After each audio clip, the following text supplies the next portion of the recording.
سورة الحجرات هو بدابا. أعوذ بالله من الشيطان الرجيم. بسم الله الرحمن الرحيم.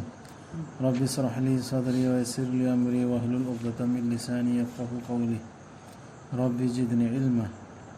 سبحانك لا علم لنا إلا ما علمتنا إنك أنت العليم الحكيم. يا أيها الذين آمنوا لا تقدموا بين يدي الله ورسوله واتقوا الله إن الله سميع عليم. ꯊꯥꯖꯕꯁꯤꯡ ꯃꯥꯡ ꯊꯥꯒꯠꯀꯅꯨ ꯑꯜꯂꯥ ꯑꯃꯁꯨꯡ ꯃꯥꯒꯤ ꯔꯁꯨꯜꯗꯒꯤ ꯇꯧꯌꯨ ꯑꯃꯁꯨꯡ ꯑꯜꯂꯥꯕꯨ ꯀꯤꯌꯨ. ꯇꯁꯦꯡꯅꯃꯛ ꯑꯜꯂꯥꯗꯤ ꯇꯥꯕꯅꯤ ꯈꯪꯕꯅꯤ. ꯑꯜꯂꯥ ꯑꯃꯁꯨꯡ ꯔꯁꯨꯜꯅ ꯍꯥꯏꯔꯤꯗꯣ ꯑꯗꯨꯗꯒꯤ ꯀꯔꯤ ꯍꯥꯏꯔꯤꯕꯒꯦ ꯑꯜꯂꯥ ꯔꯁꯨꯜ ꯀꯔꯤ ꯍꯥꯏꯔꯤꯕꯒꯦ ꯌꯦꯡꯉꯣꯕ ꯏꯁꯥꯅ ꯍꯦꯛꯇ ꯑꯗꯨ ꯇꯧꯕ ꯇꯧꯒꯅꯣꯕ. ꯑꯩ ꯃꯥꯡꯊꯥꯕ ꯁꯤꯒꯤꯁꯤ ꯍꯥꯏꯕ ꯋꯥꯗꯨ ꯌꯦꯡꯗ꯭ꯔꯒ ꯔꯁꯨꯜꯅ ꯍꯥꯏꯔꯝꯕ ꯋꯥ ꯑꯜꯂꯥꯒꯤ ꯔꯁꯨꯜꯅ ꯍꯥꯏꯔꯝꯕ ꯋꯥꯗꯣ ꯑꯗꯨꯒꯤꯗꯤ ꯌꯦꯡꯗꯕꯤꯗꯅ ꯍꯦꯛꯇ ꯊꯕꯛ ꯑꯃ ꯃꯁꯥꯅ ꯇꯧꯒꯅꯣꯕ. ꯑꯩꯒꯤ ꯔꯥꯏꯅ ꯁꯤꯒ ꯆꯞ ꯃꯥꯟꯅꯕ ꯑꯇꯩ ꯃꯊꯛꯇꯁꯨ ꯌꯥꯎꯈ꯭ꯔꯦ. ꯀꯔꯤꯅꯣ ꯑꯗꯨꯅ ꯋꯥꯍꯩ ꯑꯃꯅꯤ. ꯑꯗꯨꯅ ꯀꯔꯤ ꯍꯥꯏꯔꯤ ꯍꯥꯏꯁꯤꯀ ꯃꯨꯁꯜꯃꯥꯟ ꯑꯃꯒꯤꯗꯃꯛꯇ ꯃꯨꯅꯥꯁꯤꯕ ꯅꯠꯇꯦ, ꯍꯛ ꯑꯣꯏꯗꯦ ꯑꯜꯂꯥ ꯑꯃꯁꯨꯡ ꯔꯁꯨꯜꯅ ꯍꯨꯀꯨꯝ ꯇꯧꯔꯛꯇ꯭ꯔꯤꯉꯩꯗ ꯀꯔꯤꯒꯨꯝꯕ ꯊꯕꯛ ꯑꯃ ꯇꯧꯕ. ꯑꯜꯂꯥꯒꯤ ꯍꯨꯀꯨꯝ ꯏꯈꯇꯤꯌꯥꯔ ꯂꯩꯇꯦ. ꯑꯜꯂꯥ ꯑꯃꯁꯨꯡ ꯔꯁꯨꯜꯅ ꯁꯤ ꯇꯧꯑꯣꯅ ꯍꯥꯏꯕ ꯃꯇꯝꯗ ꯃꯨꯃꯤꯟ ꯈꯅꯥꯎ ꯃꯨꯃꯤꯟ ꯑꯃꯒꯤ ꯏꯈꯇꯤꯌꯥꯔ ꯑꯣꯏꯗꯦꯕ. ꯃꯁꯤ ꯇꯧꯐꯝ ꯊꯣꯛꯇꯦ, ꯃꯁꯤ ꯑꯣꯟꯅ ꯍꯥꯏꯐꯝ ꯊꯣꯛꯇꯦ, ꯑꯣꯟꯅ ꯇꯩꯅꯕ ꯇꯧꯐꯝ ꯊꯣꯛꯇꯦ. ꯑꯩꯈꯣꯏꯗꯤ ꯑꯗꯨꯅꯦꯕ ꯆꯠꯊꯔꯤꯁꯤ. ꯁꯤ ꯐꯠꯇꯕꯅꯤ, ꯁꯤ ꯐꯕꯅꯤ, ꯁꯤ ꯌꯥꯏ ꯌꯥꯗꯦ ꯄꯪꯍꯥꯏꯗ ꯍꯥꯏꯕꯅꯤ, ꯀꯩꯝ ꯈꯪꯗꯕꯅꯤ. ꯑꯗꯨꯗꯩ ꯑꯃꯅ ꯉꯔꯥꯡ ꯅꯍꯥꯟꯗꯒꯤ ꯈꯟꯊꯔꯤꯃꯤ ꯁꯤꯒꯤ ꯑꯌꯥꯁꯤ ꯃꯇꯥꯡꯗ ꯁꯤꯁꯨ ꯑꯣꯏꯕ ꯌꯥꯏ, ꯑꯣꯏꯐꯝ ꯊꯣꯛꯏ ꯍꯥꯏꯕꯗꯨꯗ ꯑꯩꯅ ꯁꯨꯝ ꯈꯟꯕꯗ ꯑꯩꯈꯣꯏꯅ ꯀꯨꯔꯥꯟꯒꯤ ꯑꯌꯥꯠ ꯑꯃ ꯍꯦꯛꯇ ꯑꯥꯔꯊ ꯍꯜꯂꯒꯅꯦ ꯆꯞ ꯌꯨꯡꯅ ꯍꯦꯛꯇ ꯑꯁꯦꯡꯕ ꯑꯍꯀꯥꯝꯒꯤ ꯑꯌꯥꯠꯇꯨꯕꯨꯗꯤ ꯌꯥꯔꯦꯅꯦ. ꯑꯗꯨ ꯅꯠꯇꯕꯤꯗ ꯑꯌꯥꯠꯁꯤꯒꯤ ꯃꯇꯥꯡꯗ ꯑꯇꯣꯞꯄ ꯑꯌꯥꯠꯅꯁꯨ ꯇꯥꯛꯂꯛꯄ ꯌꯥꯎꯏꯗꯅ ꯄꯨꯟꯅ ꯌꯦꯡꯊꯔ ꯈꯪꯕ ꯌꯥꯎꯗ꯭ꯔꯣ? ꯑꯌꯥꯠꯇꯨꯒꯤ ꯑꯥꯔꯊ ꯍꯜꯂꯒ ꯍꯦꯛꯇ ꯑꯗꯨꯗꯒꯤ ꯑꯥꯔꯊ ꯑꯃ ꯁꯠꯅꯕ ꯍꯣꯠꯅꯕ ꯇꯧꯕꯩꯗꯤ ꯑꯗꯨꯒꯤ ꯑꯥꯔꯊꯗꯨꯗꯤ ꯅꯠꯇꯕ. ꯍꯧꯖꯤꯛꯀꯤ ꯑꯌꯥꯠꯁꯦ ꯑꯇꯣꯞꯄꯒ ꯃꯔꯤ ꯂꯩꯅꯕ ꯑꯣꯏꯕꯁꯨ ꯃꯌꯥꯝ ꯌꯥꯎꯋꯦꯕ. ꯑꯌꯥꯠꯇꯨ ꯃꯄꯨꯡ ꯐꯥꯗ꯭ꯔꯤꯕ ꯇꯣꯄꯤꯛꯇꯨ ꯃꯄꯨꯡ ꯐꯥꯗ꯭ꯔꯤꯉꯩꯗ ꯑꯩꯅ ꯑꯥꯔꯊ ꯑꯃ ꯁꯠꯄꯁꯦ ꯁꯤꯁꯨ ꯁꯨꯝꯕ ꯑꯌꯥꯠꯁꯤꯗ ꯈꯟꯊꯕꯗ ꯍꯦꯛꯇ ꯌꯧꯕ. ꯊꯥꯖꯕꯁꯤꯡ ꯋꯥꯡꯈꯠꯀꯅꯨ ꯅꯈꯣꯏꯒꯤ ꯈꯣꯟꯖꯦꯜ ꯅꯕꯤꯒꯤ ꯈꯣꯟꯖꯦꯜꯒꯤ ꯃꯊꯛꯇ. ꯂꯥꯎꯒꯅꯨ ꯃꯉꯣꯟꯗ ꯋꯥ ꯉꯥꯡꯕꯗ ꯅꯈꯣꯏ ꯑꯃꯅ ꯑꯃꯗ ꯂꯥꯎꯅꯕꯒꯨꯝ, ꯅꯠꯇ꯭ꯔꯕꯗꯤ ꯀꯥꯟꯅꯗꯕ ꯑꯣꯏꯈꯤꯒꯅꯤ ꯅꯈꯣꯏꯒꯤ ꯊꯕꯛꯁꯤꯡ ꯅꯈꯣꯏꯅ ꯂꯥꯝꯕ ꯉꯝꯖꯍꯧꯗꯅ. ꯀꯨꯔꯥꯟꯒꯤ ꯑꯌꯥꯠꯁꯤ ꯇꯥꯔꯤꯉꯩꯗ ꯅꯠꯇ꯭ꯔꯒ ꯀꯅꯥꯒꯨꯝ ꯊꯤꯊꯔꯤꯉꯩꯗ ꯑꯗꯨꯒꯤ ꯋꯥ ꯍꯥꯏ ꯃꯇꯝꯗ ꯑꯗꯨꯒꯤ ꯃꯥꯌꯣꯛꯇ ꯈꯨꯝꯃꯣꯏꯗꯅ ꯑꯗꯨꯒ ꯑꯣꯟꯅ ꯇꯩꯅꯕꯗ ꯈꯣꯟꯖꯦꯜꯗꯨ ꯋꯥꯡꯅ ꯑꯗꯨ ꯔꯁꯨꯜꯗ ꯋꯥꯡꯈꯠꯄꯒ ꯆꯞ ꯃꯥꯟꯅꯩ. ꯋꯥ ꯉꯥꯡꯅꯕꯒꯤ ꯅꯤꯌꯣꯝꯁꯨ ꯌꯥꯎꯔꯝꯃꯤ ꯁꯤꯗ. ꯀꯨꯔꯥꯟꯒꯤ ꯑꯥꯔꯊ ꯍꯥꯏꯊꯔꯛꯏꯕ ꯑꯗꯨꯗꯩ ꯀꯨꯔꯥꯟ ꯊꯤꯊꯔꯛꯏꯕ ꯃꯤꯗꯨ ꯃꯨꯟꯅ ꯇꯥꯔ ꯃꯇꯨꯡꯗ ꯍꯥꯏꯁꯤ ꯈꯟꯅꯕꯗꯤ ꯌꯥꯏꯗꯅ ꯁꯤ ꯑꯣꯏꯒꯗ꯭ꯔꯥ ꯑꯣꯏꯒꯗ꯭ꯔꯥ, ꯁꯤꯅ ꯐꯒꯗ꯭ꯔꯥ, ꯁꯤ ꯆꯨꯝꯒꯗ꯭ꯔꯥ ꯍꯥꯏꯕꯗꯨ ꯈꯟꯅꯗꯦ. ꯑꯗꯨ ꯅꯠꯇꯕꯤꯗ ꯂꯥꯎꯈꯠꯅꯗꯅ ꯈꯨꯝꯅꯕꯁꯤ ꯁꯤꯒꯤꯁꯤ ꯑꯗꯨꯃꯥꯏꯅ ꯇꯧꯔꯗꯤ ꯅꯈꯣꯏꯅ ꯇꯧꯔꯤꯕ ꯑꯐꯕ ꯇꯧꯔꯤꯕ ꯑꯃꯜ ꯑꯐꯕꯅꯦꯅ ꯈꯜꯂꯒ ꯇꯧꯔꯤꯕ ꯑꯃꯜꯁꯤꯡꯗꯣ ꯃꯥꯡꯕꯁꯨ ꯌꯥꯏ. ꯈꯪꯍꯧꯗꯅ ꯔꯁꯨꯜ ꯑꯜꯂꯥ ꯑꯃꯁꯨꯡ ꯔꯁꯨꯜꯒꯤ ꯔꯦꯁꯄꯦꯛ ꯇꯧꯗ꯭ꯔꯗꯤ ꯅꯈꯣꯏ ꯑꯐꯕꯅꯦ ꯇꯧꯔꯤꯁꯤꯡꯗꯣ ꯑꯗꯨꯗꯤ ꯂꯣꯏꯅ ꯃꯥꯡꯕ ꯌꯥꯏ. ꯈꯪꯍꯧꯗꯅ ꯑꯩꯅ ꯇꯧꯔꯤꯁꯦ ꯑꯐꯕ ꯊꯕꯛꯅꯤ ꯁꯣꯏꯗꯅ ꯀꯅꯥ ꯑꯣꯏꯔꯅꯦꯅ ꯃꯁꯥꯅ ꯈꯪꯗꯕ ꯑꯗꯨꯗꯨꯒ ꯁꯣꯝꯗꯨ ꯄꯨꯝꯅ ꯃꯥꯡꯕ ꯍꯥꯏꯕꯗꯤ ꯑꯜꯂꯥꯅ ꯍꯥꯏꯁꯤ ꯃꯥꯡꯒꯅꯤ ꯍꯥꯏꯔꯤꯅꯤ. ꯑꯩꯈꯣꯏꯅ ꯂꯥꯝꯕꯁꯨ ꯉꯝꯍꯧꯔꯣꯏ, ꯀꯔꯝꯍꯥꯏꯅ ꯃꯥꯡꯈ꯭ꯔꯦꯕ ꯈꯪꯍꯧꯔꯣꯏ. ꯇꯁꯦꯡꯅꯃꯛ ꯑꯜꯂꯥꯒꯤ ꯔꯁꯨꯜꯒꯤ ꯃꯅꯥꯛꯇ ꯃꯈꯣꯏꯒꯤ ꯈꯣꯟꯖꯦꯜ ꯅꯦꯝꯊꯕꯁꯤꯡꯗꯨ ꯃꯈꯣꯏꯗꯨꯅꯤ. ꯑꯜꯂꯥꯅ ꯃꯈꯣꯏꯒꯤ ꯊꯃꯣꯏꯁꯤꯡꯕꯨ ꯇꯛꯋꯥꯒꯤ ꯆꯥꯡꯌꯦꯡ ꯇꯧꯕꯤꯈ꯭ꯔꯕꯗꯨ ꯃꯈꯣꯏꯒꯤꯗꯤ ꯀꯣꯛꯄꯤꯕꯅꯤ ꯑꯃꯁꯨꯡ ꯑꯆꯧꯕ ꯃꯅꯥꯅꯤ.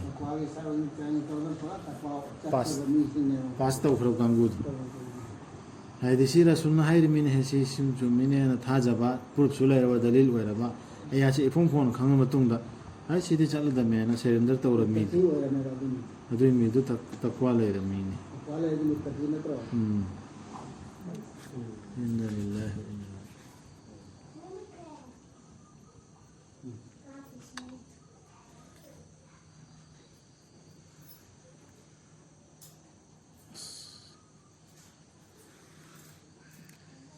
ꯇꯁꯦꯡꯅꯃꯛ ꯅꯪꯕꯨ ꯀꯧꯔꯛꯄꯁꯤꯡꯗꯨ ꯅꯪꯒꯤ ꯂꯅꯥꯏ ꯀꯥꯁꯤꯡꯗꯨꯒꯤ ꯃꯄꯥꯟꯗꯒꯤ ꯃꯈꯣꯏ ꯑꯌꯥꯝꯕꯅ ꯚꯥꯞ ꯇꯥꯗꯕꯅꯤ ꯔꯁꯨꯜꯅ ꯂꯩꯔꯤꯕ ꯌꯨꯝꯗꯨꯒꯤ ꯀꯥꯗꯨꯒꯤ ꯃꯄꯥꯟꯗꯒꯤ ꯀꯧꯔꯛꯄ ꯂꯋꯥꯏꯒꯨꯝꯕ ꯀꯔꯤꯒꯨꯝꯕ ꯑꯣꯏꯅ ꯀꯧꯔꯛꯄ ꯌꯥꯎꯔꯤꯅꯤ. ꯂꯋꯥꯏ ꯆꯥꯎꯈꯠꯇꯕ ꯂꯝ ꯑꯣꯏꯔꯝꯃꯤꯗꯅ ꯎꯝ. ꯍꯣꯏ ꯑꯩꯈꯣꯏꯗꯤ ꯍꯧꯖꯤꯛ ꯆꯥꯎꯈꯠꯇꯕꯗ ꯀꯧꯅꯕꯗ ꯂꯧꯕꯨ ꯂꯥꯎꯉꯥꯟꯗ ꯀꯧꯅꯔꯤꯗꯅ ꯍꯧꯖꯤꯛ ꯑꯗꯨꯝꯕꯅ ꯔꯁꯨꯜꯗ ꯀꯧꯔꯛꯄ ꯅꯕꯤ ꯃꯨꯍꯝꯃꯗ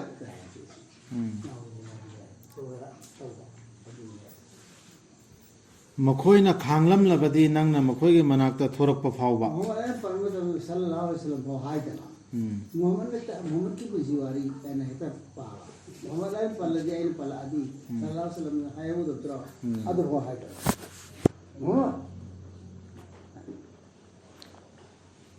ꯃꯈꯣꯏꯅ ꯈꯥꯡꯂꯝꯂꯕꯗꯤ ꯅꯪꯅ ꯃꯈꯣꯏꯒꯤ ꯃꯅꯥꯛꯇ ꯊꯣꯔꯛꯄ ꯐꯥꯎꯕ ꯑꯣꯏꯔꯝꯒꯗꯕꯅꯤ ꯃꯗꯨꯅ ꯍꯦꯟꯅ ꯐꯕ ꯃꯈꯣꯏꯒꯤꯗꯃꯛ ꯑꯗꯨꯕꯨ ꯑꯜꯂꯥꯍꯗꯤ ꯀꯣꯛꯄꯤ ꯍꯩꯕꯅꯤ ꯀꯟꯕꯤ ꯍꯩꯕꯅꯤ ꯑꯝꯇ ꯊꯣꯛꯑꯣꯏ ꯀꯧꯕ ꯀꯥꯟꯗ ꯔꯁꯨꯜꯗꯨ ꯀꯧꯔꯤꯕꯤꯗ꯭ꯔꯥ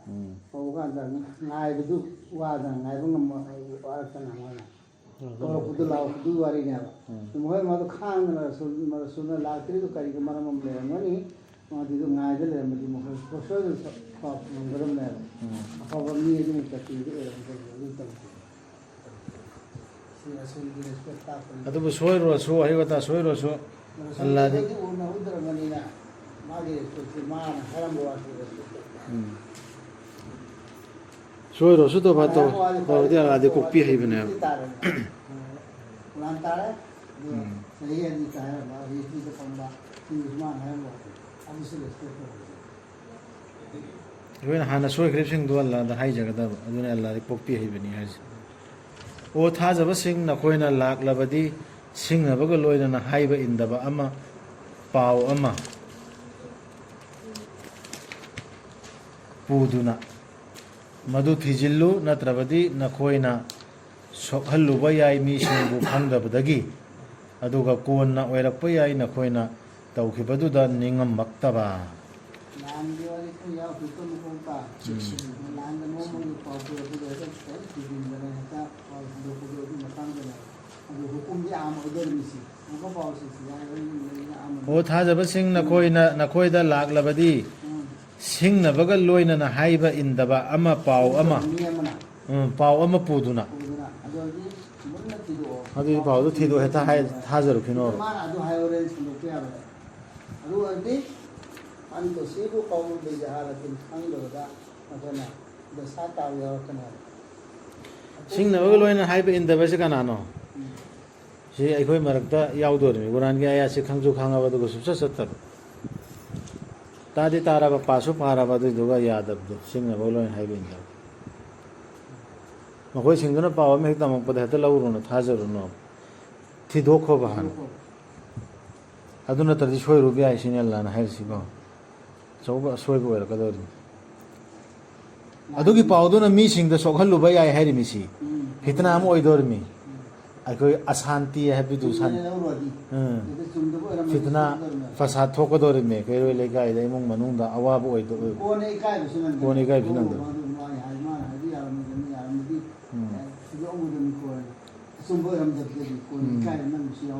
alama faltum nadi minagi nakoi tawribo pau yata sandurgo adu padu alama oram lagi nakoi tawribo dan nakoi ikai nadi kai bana ngani ngai ba ꯅꯤꯡꯉꯝꯃꯛꯇꯕ ꯇꯧꯈꯤꯕꯗꯨꯒꯤ ꯅꯤꯡꯉꯝꯃꯛꯇꯕ ꯍꯥꯏꯅ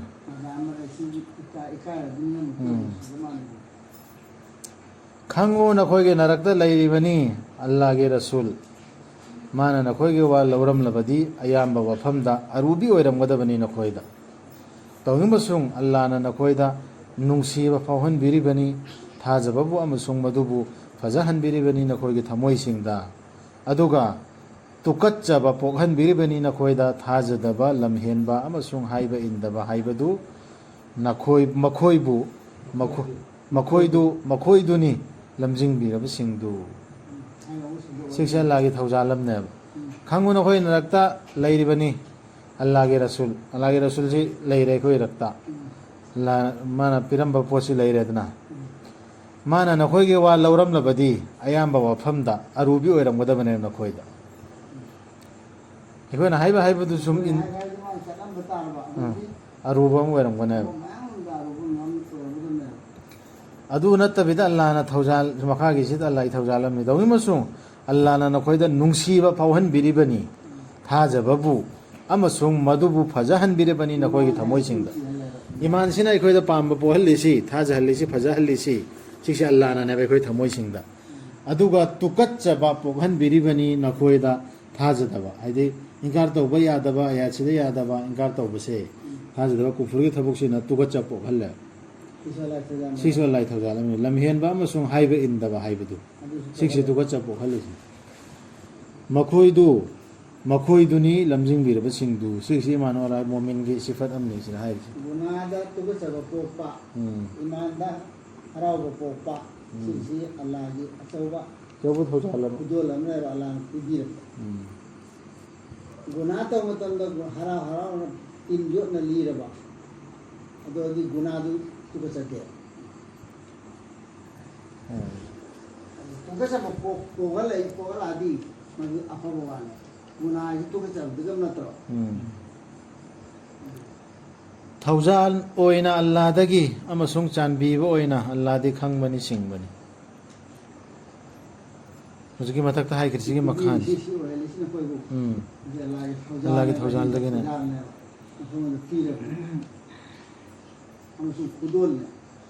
ꯍꯥꯏꯗꯤ ꯍꯦꯛꯇ ꯔꯁꯨꯜꯗꯨꯗ ꯑꯩꯈꯣꯏꯅ ꯍꯥꯏꯕ ꯄꯣꯠ ꯑꯩꯈꯣꯏꯅ ꯄꯥꯝꯕ ꯄꯣꯠꯇꯨ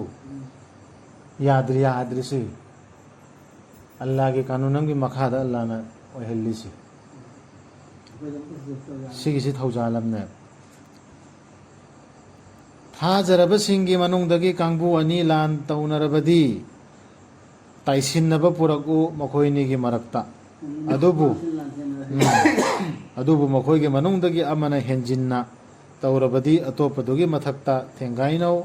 ꯀꯥ ꯍꯦꯟꯖꯤꯜꯂꯤꯕ ꯑꯗꯨꯒ ꯃꯗꯨꯅ ꯍꯜꯂꯛꯇ꯭ꯔꯤꯐꯥꯎ ꯑꯜꯂꯥꯍꯒꯤ ꯍꯨꯀꯨꯝꯗ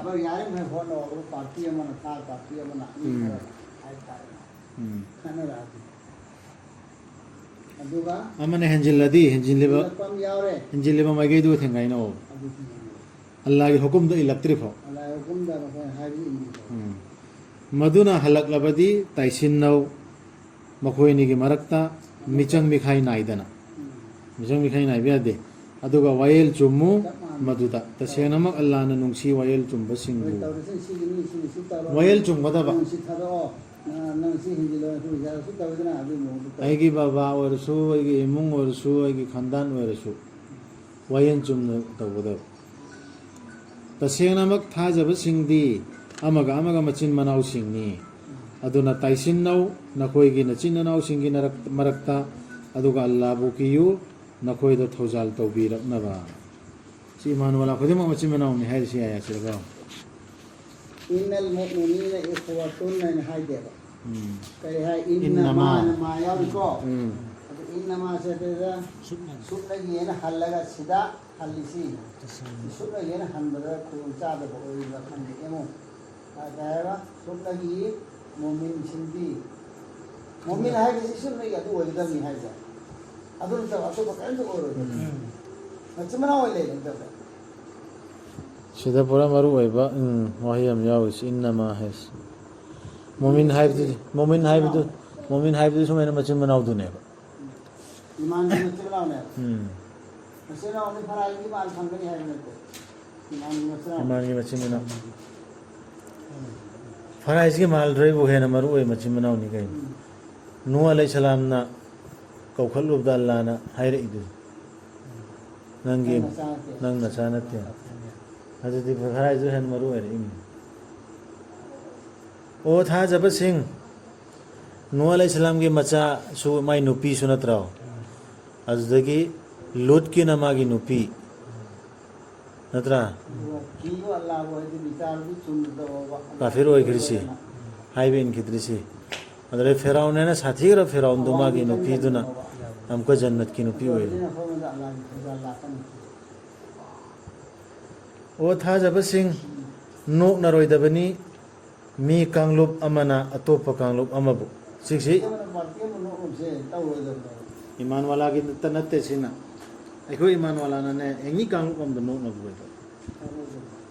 ꯅꯣꯛꯅꯕꯤꯁꯤꯅꯤ ꯌꯥꯝ ꯆꯠꯅꯔꯤꯁꯤ ꯑꯣꯏꯕ ꯌꯥꯏ ꯃꯈꯣꯏꯗꯨꯅ ꯍꯦꯟꯅ ꯐꯔꯝꯕ ꯃꯈꯣꯏꯗꯒꯤ ꯅꯠꯇ꯭ꯔꯒ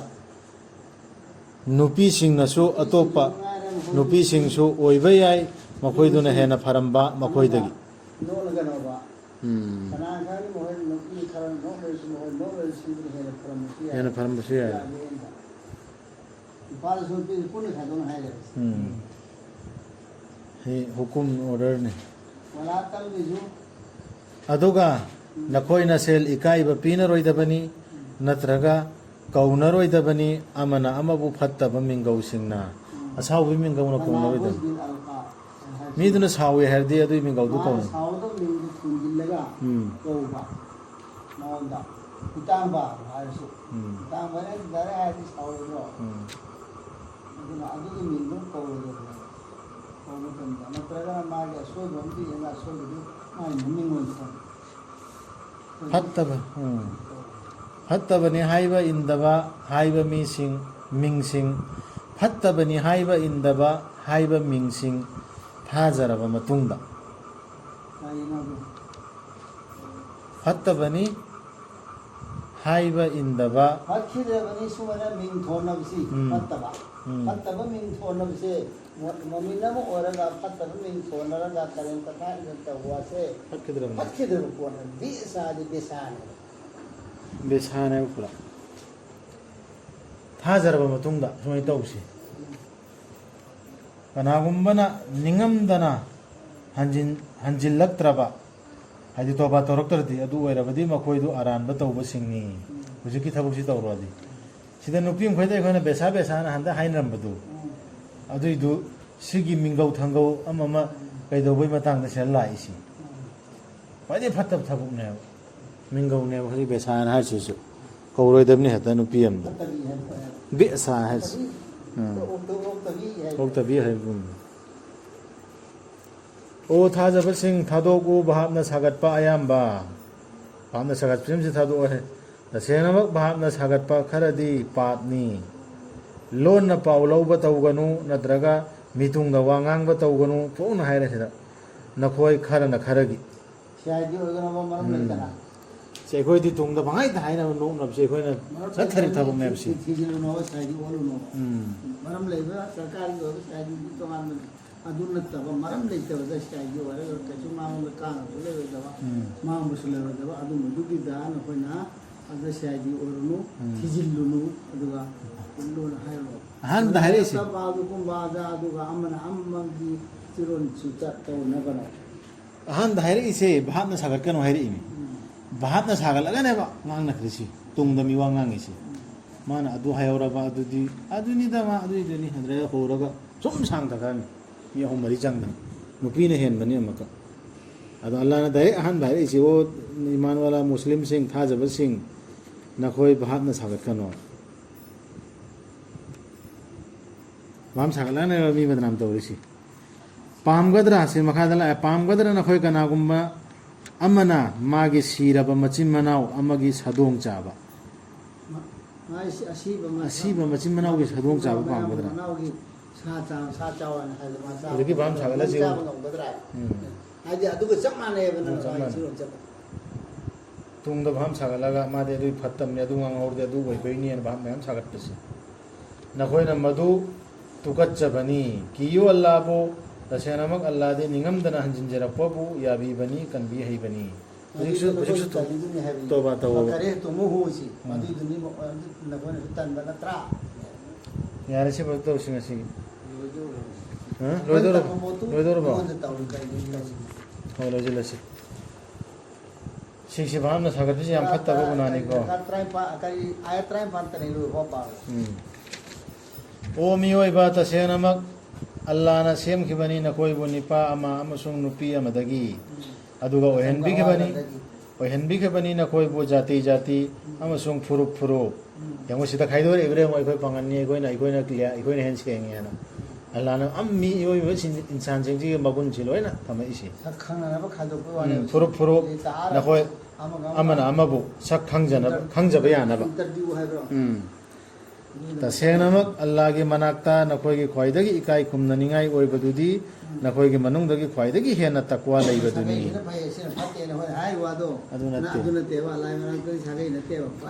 फिजोनसु नत्ते हज्जल उद्दुरसु नत्ते नमाज मतम मंगा पूदन लैबदुसु नत्ते मोजिन ओइबदुरसु नत्ते लाई मनाक्ता तौदुरसी तक अल्लाह बुकीबा मसक फजबसु नत्ते तसेंगनमक अल्लाह दी खंगबनी पाव फंगबनी बदू सिंह ना हाय एकोई थाजरे गाँव की बदू एकोई गुम्बनी हायु नकोई थाजद्री एकोई इस्लामपुर ए ना हायबा अदम खोई दा हायो थाजद्री अदुना हायु एकोई थाजरे एकोई चंगजरे हाइदी चंगजरे हायो मरमदी हौजिक फाउबा चंगद्री न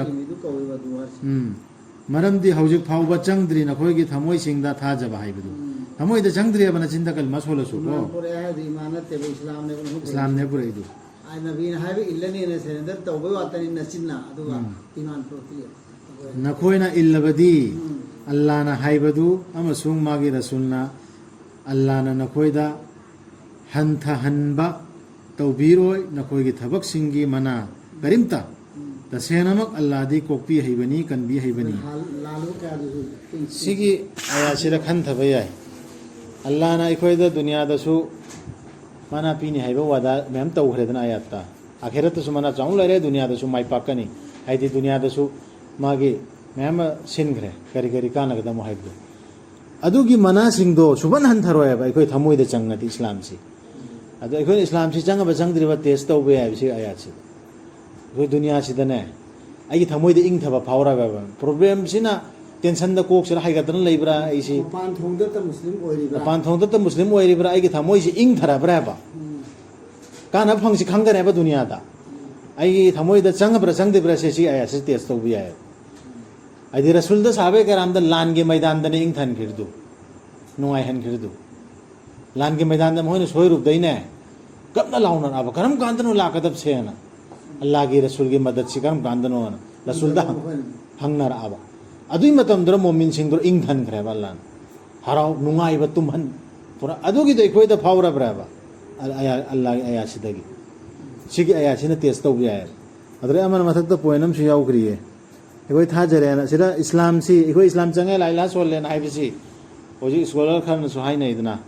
एकोई दुनिया द चन रे एकोई के इस्लाम एकोई पांगन के इस्लाम से सिक्सिका अल्लाह की इस्लाम से टेबल लम थम सेबा अनि सि चाना दे एनी टॉपिक हम लखत पकान है त चाना न किदन खेतना द लेरम ने अदुई दोबसु सिरा सि आया सिरा फंगे एकोन हंदे इस्लाम ने खोजि मुस्लिम ने चलिबा मयाम सि नियम नीति मयाम सि अल्लाह ना हाइरिबा इस्लाम कुरान की इस्लाम सिगा टेस्ट तो पकान दने एनी हुकुम ममदा थबक अम खक्त टेस्ट तो सेबा सान तौबदो खंगने निका तला की मतंग दो ओइरो हलाल हराम चाबा याबा यादबे मतंग दबु ओइरो हेता पुखा सेबा टॉपिक अमा छुपसा चानरमदे अदुई दुसु सि आया से टेस्ट तो बिया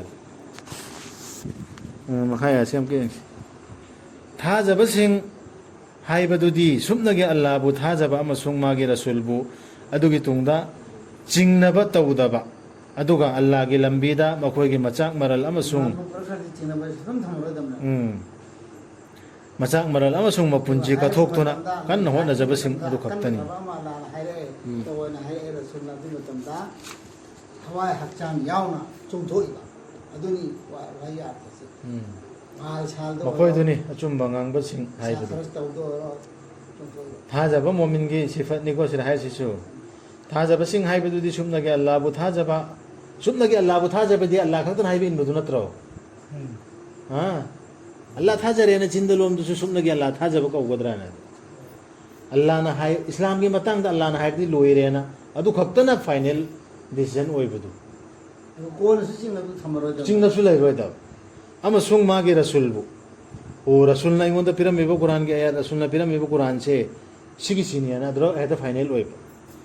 अदुगी तुंगदा चिंगनबा तौदबा अदुगा अल्लाह के लंबीदा मखोय मचाक मरल मपुंची कथोक्तुना कन्न होना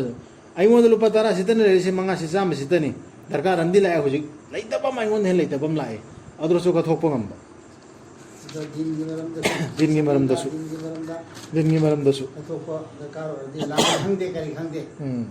ꯃꯗꯨ ꯃꯇꯝꯗ ꯈ꯭ꯋꯥꯏ ꯆꯪ ꯌꯥꯎꯕ ꯀꯟꯅ ꯍꯣꯠꯅꯖꯕꯁꯤꯡ ꯑꯗꯨ ꯈꯛꯇꯅꯤ ꯑꯩꯈꯣꯏꯇꯅ ꯆꯨꯝꯕ ꯃꯈꯣꯏꯗꯨꯅꯤ ꯑꯆꯨꯝꯕ ꯉꯥꯡꯕꯁꯤꯡ ꯍꯥꯏꯕ ꯁꯤꯒꯤꯁꯤꯡꯁꯤꯅꯦ ꯑꯆꯨꯝꯕ ꯃꯨꯃꯤꯟ ꯑꯆꯨꯝꯕ ꯉꯥꯡꯕ ꯍꯥꯏꯁꯦ ꯍꯥꯏꯌꯨ ꯅꯈꯣꯏꯅ ꯇꯥꯛꯀꯗꯧꯔꯤꯕ꯭ꯔꯥ ꯑꯜꯂꯥꯗ ꯅꯈꯣꯏꯒꯤ ꯙꯔꯃꯒꯤ ꯃꯇꯥꯡꯗ ꯁꯤ ꯑꯩꯈꯣꯏ ꯐꯠꯋꯥꯗꯨ ꯂꯥꯛꯑꯦ ꯑꯩꯈꯣꯏ ꯃꯌꯥꯝ ꯐꯠꯋꯥ ꯃꯌꯥꯝ ꯃꯔꯛꯇ ꯍꯥꯞꯆꯤꯜꯂꯤꯗꯅ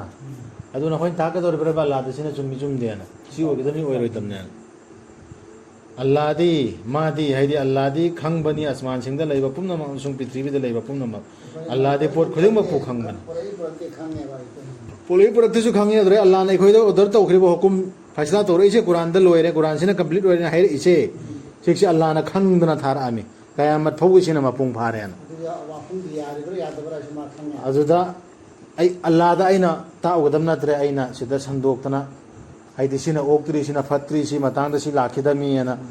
ꯑꯩꯅꯅꯦ ꯑꯗꯨꯗ ꯀꯣꯛꯆꯥꯎꯕꯤ ꯊꯥꯊꯔꯒ ꯃꯤꯉꯣꯟꯗ ꯇꯥꯛꯎꯕꯩ ꯑꯩꯒꯤ ꯏꯜꯍꯜꯂꯨꯕꯩ ꯃꯊꯧ ꯂꯩꯇ꯭ꯔꯦ ꯃꯈꯣꯏꯅ ꯅꯪꯕꯨ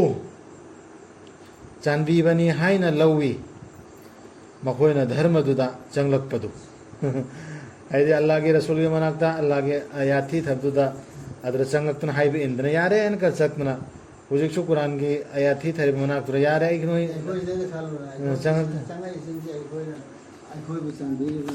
ꯑꯩꯈꯣꯏꯕꯨ ꯆꯥꯟꯕꯤꯔꯤꯕ꯭ꯔꯥ ꯍꯥꯏꯕ ꯑꯩꯈꯣꯏ ꯁꯞꯄꯣꯔꯠ ꯇꯧꯕꯤꯕ ꯆꯪꯉꯛꯏꯕ꯭ꯔꯥ ꯍꯥꯏꯕ ꯑꯗꯨꯒꯤ ꯗꯔꯀꯥꯔ ꯂꯩꯇꯦ ꯍꯥꯏꯕꯗꯨꯅꯤ ꯑꯗꯨ ꯊꯃꯣꯏꯗ ꯆꯦꯟꯒꯗꯕꯅꯤ ꯑꯩꯈꯣই ꯁꯞꯄꯣꯔꯠ ꯇꯧꯕꯤꯕ ꯆꯪꯉꯛꯄꯩ ꯗꯔꯀꯥꯔ ꯂꯩꯇꯦ ꯅꯠꯇ꯭ꯔꯒ ꯃꯈꯣꯏꯗ ꯑꯗꯨ ꯇꯥꯕꯤꯔꯨꯕꯩ ꯗꯔꯀꯥꯔ ꯂꯩꯇꯦ ꯆꯪꯉꯛꯀꯗꯧꯔꯤꯁꯤꯗꯤ ꯑꯜꯂꯥꯍꯒꯤꯗꯃꯛ ꯆꯪꯂꯛꯄꯗꯨ ꯍꯥꯏꯌꯨ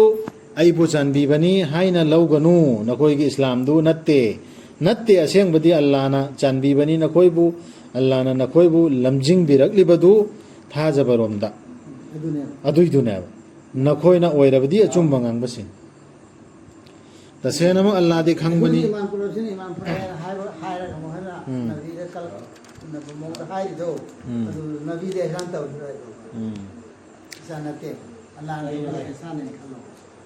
तसेनमक अल्लाहदी खंगबनी आसमानसिंग अमसुंग पृथ्वीगी अरोनबदु अदुगा अल्लाहदी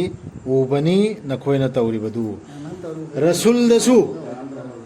मतेंग कनागुंबा मियमगी दरकार लेते अल्लाह खक्किनेब रसूलगी मनाक्ता चंगुरसु कुरान पाइबा मियमगी मनाक्ता चंगुरसु अल्लाहना कंप्लीट ने अल्लाह लोय खंगनेब कनाना करिनो हाइबि नसा नसागिने हरसी नसा इसागिने सदक अल्लाह अज़ीम।